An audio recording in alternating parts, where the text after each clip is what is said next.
Presentation, NIA and NHLBI Entrepreneur Workshop Series, Building Your Regulatory Strategy, October 5, 2021. Video feed, Monique Laroque. It is our pleasure to welcome you to the NIA and NHLBI Entrepreneurship Workshop Series. This one is focused on building your regulatory strategy. Next slide. Slide. Images, 4 profile pictures. We have fantastic experts here today for you. I am delighted to welcome Dr. Chris Sasiela. She's the Innovator Support Team Lead at NIH. We're also joined by Franziska Moeckel. She's the Regulatory and Reimbursement Specialist at NIH, and Dr. Berman, who's our Medical Device Regulatory Specialist at SEED as well. I'll be your moderator. My name is Monique Laroque Ashton. Text, Senior Vice President Ogilvy FKH. Slide, workshop format. So just a quick view on our format. We're going to do a brief overview, but what we really want to have is a dedicated breakout session. So we'll have get to the meat of some of your questions. We have them broken out into 3 breakout rooms: drugs and biologics, therapeutics devices, and laboratory developed tests. Many of you have pre-selected which breakout you would like to be in. And so you will be automatically moved over to that breakout room when we open them up. If you would like to change, we can do that as well. You can chat us and let us know when it's time towards the end of this overview session, and we can help you get into the right room. Next slide. Slide, about the entrepreneurship series. This entrepreneurship series is really designed to help you. We want to help research entrepreneurs and small business owners really understand what are the key components of success in your startup. We have been doing this since the middle of 2021. We're going to continue through 2022 as well. And we are really targeting some of our current awardees, but we also know that there's some folks who are not yet awardees who want to apply to the program. We do have archived workshops that are available on our website. So if you missed one of our sessions, you can go back and view it. And we will be providing, for those who are awardees of NIA and NHLBI, an opportunity to connect one-on-one for more in-depth conversation. And you can meet with our entrepreneurship experts. Next slide. Slide, Entrepreneur Workshop Series.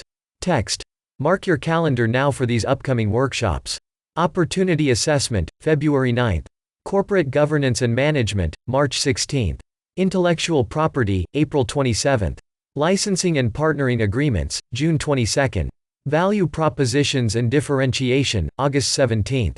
Regulatory Strategy, October 5th. Pitching and Promoting the Company, December 7th. Register today. Investment Funding 1, January 25th. Investment Funding 2, March 8th. This is an overview of the past workshops we've had. You can see we've covered a wide variety of topics. And we do want to encourage you to please register for the next one that's on December 7th. It's going to be focusing on pitching and promoting the company. Again, you can go to our website and look at past workshop sessions. Next slide.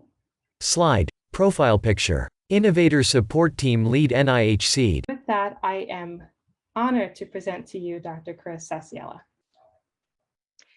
Good afternoon. I hope everyone has been having a fabulous day, and I'm looking forward to spending the next hour-ish with you. Slide, our objectives. What we're going to do today, if you'll move to the next slide, please, is we have 3 people from the Small Business Education and Entrepreneurial Development Office on the line today who are going to help you understand a couple of things about the regulatory processes related to the technologies, tests, devices, whatever, that you are personally developing through your awards. We're going to try and help you understand where to find information important to helping you guide your product development work from a regulatory or a quality standpoint. We're going to help you understand whether or not FDA will regulate your product development work. Certain diagnostic tests are, and certain diagnostic tests are not regulated by FDA.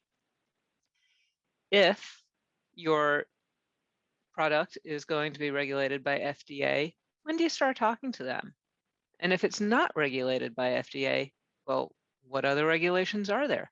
How do you know about them, learn about them, and make sure that you're compliant. Through that conversation, we're hoping that you will gain some clarity on what your company's next regulatory or development steps are. Next slide, please. Slide, FDA Biomedical Review Centers. As you may be aware, the FDA has many centers. However, 3 are primarily focused on biomedical product review. And those are the Center for Biologics Evaluation and Research, or CBER, the Center for Drug Evaluation and Research, or CDER, and the Center for Devices and Radiologic Health, or CDRH. The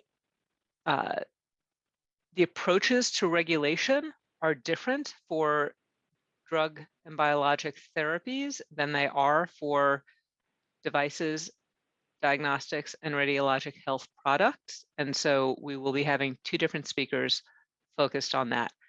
I will be focusing on drug and biologic regulation. Next slide, please. Slide, Drug and Biologic Regulation. Drug and biologic regulation does happen in CDER and CBER. CDER and CBER oversee the safe development of human small molecule and biologic drugs. Now, what does that mean? The bar for market access is safety and efficacy. So you must demonstrate, if you're developing a new molecular entity or a new biologic, cell therapy, gene therapy product, that your drug is both safe for its intended use. Safe in general and overall human terms, and efficacious for its intended use. And that is something that isn't only determined through clinical development, but it is also built into how the drug is developed and manufactured reproducibly, cleanly, and in a worldwide setting in many cases. Next slide, please. Slide, Drug Regulation Checkpoints. Drug regulation has a couple of key checkpoints along the way. This can be divided into the discovery and optimization, lead discovery, identification and optimization of attaching and impacting a target or a metabolic process of some sort. And then there is preclinical development, which is scaling up of manufacturing and purification processes, finalizing your formulation, testing in animals and larger animals, identifying dose ranges, therapeutic ranges. And then there's clinical development, which in the traditional drug development paradigm, phase 1 is safety, phase 2 is safety and initial efficacy, and phase 3 is confirmatory safety and efficacy. At each of these points, there are interactions that you can, and I would say should, have with FDA, and those are indicated on this slide. In the breakout room, we're going to jump into a bunch more detail about the timing and content of those interactions and how to prepare for them effectively, and then take the download of information you'll get back from FDA once they're over. So that is our plan for talking about drug and biologic development, and I now hand over the deck and the presentation to Ben. Slide, Therapeutic Devices, Digital Health, and In Vitro Diagnostics. Profile picture, Ben Berman, Ph.D. Medical Device Regulatory Specialist, NIH. Thank you, Chris, and thank you everyone for attending the webinar today. I'm really looking forward to shining a little bit of light on the different pathways for medical devices in terms of FDA regulations. Slide, Premarket Review at CDRH. So these include therapeutics. These include imaging or sensing products that could be used for screening or monitoring or diagnosis. They could include, they do include in vitro diagnostics as well. They're classified as medical devices. And this also includes software and digital health products, more and more. All of these medical devices are regulated by the Center for Devices and Radiological Health at FDA. And there are 3 main pathways to get one of these products to market.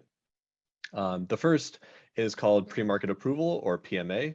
And this is for all new devices and devices that may not be new, but do have a previously established high level of risk. Maybe it's an implant or some type of some other type of high-risk medical device or therapeutic. So for new devices that may not have such a high level of risk, and it's rather have a controllable level of risk, where special controls can be written by companies working with FDA on how to maintain safety for these types of new products, the de novo pathway may apply. And for products that go through de novo, this opens the door for future products that are similar to de novo classified devices to use the 510K pathway. Which brings us to 510K pre-market notification. This is by far the most widely used regulatory pathway to bring medical devices to market. And it's used for devices that have precedent. And also these devices need to have a controllable level of risk. So through the 510K pre-market notification process, you're demonstrating to FDA that your product is substantially equivalent to a previously existing product. That doesn't mean they have to be the exact same and have all the exact same features, but they do need to have the same intended use, and you do need to demonstrate that the technical differences do not, that even with some technical differences, the two products are still substantially equivalent. Great. Could we go to the next slide? Thank you. Slide. Quick tips for getting started. So those are the three main paths, and we talked about the wide range of products that are covered at CDRH. But where do you really get started when it comes to creating a regulatory strategy? And I think, first here is leveraging the resources that you have available to you, and attending webinars like this is a great first step. When it comes to getting that initial feedback first from FDA, like, where are the materials that are relevant to my product? How can I find, certain things in the database? The CDRH Division of Industry and Consumer Education is an excellent resource. They pick up the phone when you call, they respond to your emails when you have questions for them, and they're a great first point of contact when it comes to reaching out to CDRH, just with those initial questions as you're trying to formulate your strategy. And I mentioned some FDA public databases and guidance documents. The best way to search FDA's website is on Google. So if you type in your product and guidance documents, CDRH, you'll find usually a wealth of information with FDA policies pertaining to your particular type of a medical device. Especially useful there are the decision summaries, and we'll talk more about that in the breakout session. When it comes to making realistic plans for your product, remember that FDA sort of sees your device as having two parts that are always linked: the technology and the intended use. And when you're developing your device, you're in control of both of these things. And so try to think about how this technology may be able to be used for multiple different use cases, which are the lowest risk use cases, which are the highest impact use cases, which are the use cases that are critical to our business, or which are the use cases that maybe are already on the market and we can use as a springboard for other types of later new intended uses down the line. So it's, think about this as you go into your product development, sort of what's the first, fundamental use case? Where do you want to start with this product on the market? And that can be the focus of your first pathway through FDA. And then do the research as well, expected timelines, what type of testing may be relevant. Again, this ties back to the database, which we'll touch more on in the breakout session.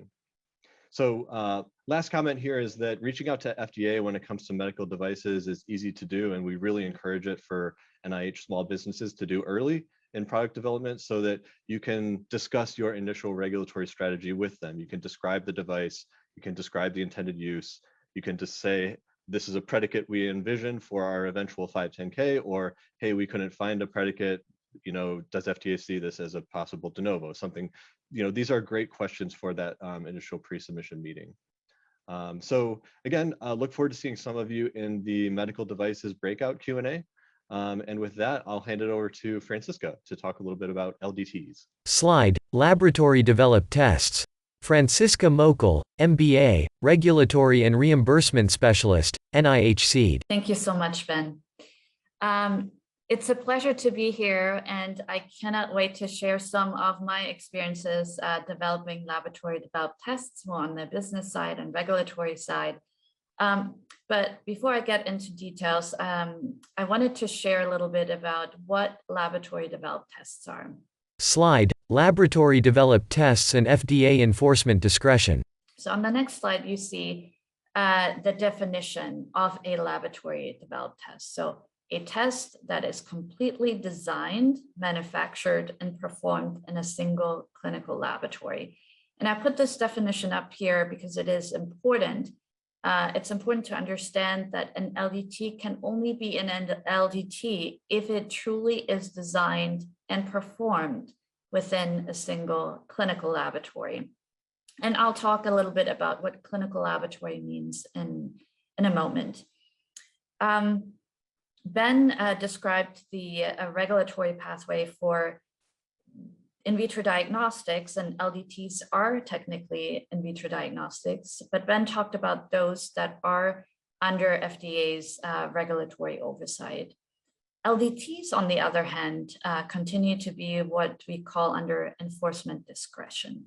And what does enforcement discretion mean? And it means that even though the FDA technically has the authority to regulate LDTs as medical devices, and in vitro diagnostics has been described fall under medical devices, they decided not to do so for laboratory developed tests and at this time. So just to reiterate, right now, laboratory developed tests are not enforced through FDA under their authority, but that can change at any time. The Ballot Act, or the draft thereof, is just an example of that, and I'd be happy to answer any questions pertaining that during the breakout. Slide, LDT Regulation. Diagram. On the next slide, I just wanted to give you a visual overview of where laboratory developed tests fall under the medical devices and in vitro diagnostics framework. So again, they're technically considered an in vitro diagnostic, but because they're developed in a single laboratory and performed there, they again enjoy what is called FDA enforcement discretion. So FDA still has a part in it, but because they fall under FDA enforcement discretion, it is the clinical laboratory improvement amendments that really play a major role in laboratory developed tests and how they are set up and how they are validated and how they are performed. Slide, LDTs under CLIA. So what is CLIA? So on the next slide, you can see a couple of definitions that are hopefully helpful pertaining to LDTs and CLIA. So in order to run or perform a laboratory developed test, that test has to be completed in either a CLIA certified or equivalent clinical laboratory. And CLIA has actually three components. So there are three federal agencies that have oversight over CLIA. It is FDA, CMS, and CDC.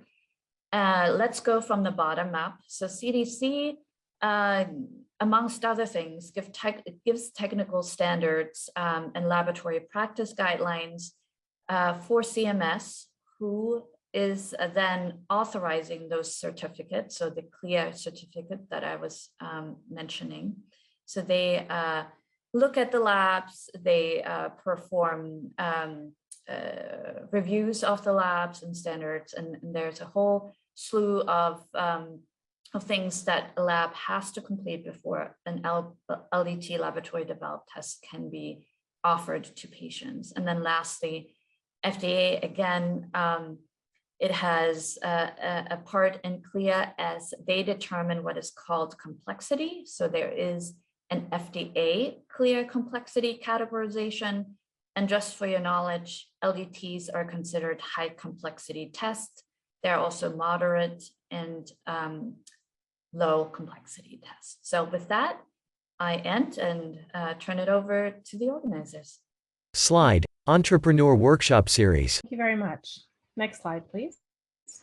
Just wanted to again encourage you to register today for our next workshop series event. It's going to be again pitching and promoting the company. We'll also share some information with you via email, as well as our upcoming sessions that are going to be in January and March. Next slide. Slide, Connect with NIA. Visit nia.nih.gov/SBIR. Follow us on Twitter at NIA_SBIR. Follow us on LinkedIn, NIA. Office of Small Business Research. View upcoming events and funding opportunities. Join our mailing list. Questions? Email NIA smallbusiness@mail.nih.gov. Please do connect with us. So we'll put in chat. We've seen some of the comments and questions in chat asking us for our website information. And we've seen some additional questions. We are going to tackle some of those in the breakout rooms, but just to answer a few, here are some links to the website that you'll see in chat as well. This is for NIA, and we also have information we'll be sharing with you. Next slide, for NHLBI. Slide. Connect with NHLBI. Visit nhlbi.nih.gov/SBIR. Follow us on Twitter at NHLBI_SBIR. Follow us on LinkedIn, National Heart, Lung and Blood Institute. Questions? Email nhlbi_SBIR@mail.nih.gov. Slide. Connect with SEED.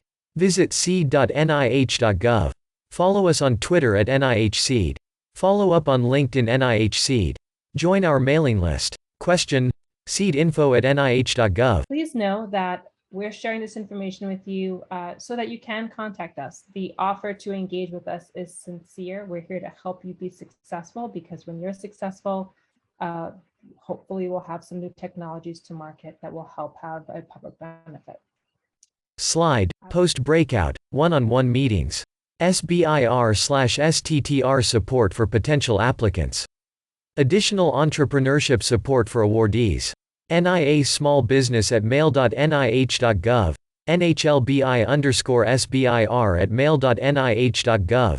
SBIR@od.nih.gov. We did want to note again that we're offering one-on-one meeting opportunities for our awardees with our entrepreneurs in residence.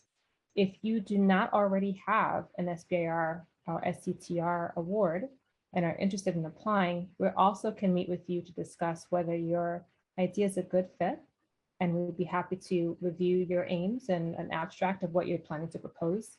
For those discussions, please email us at the emails you see on your screen. We'll also drop those in chat for you.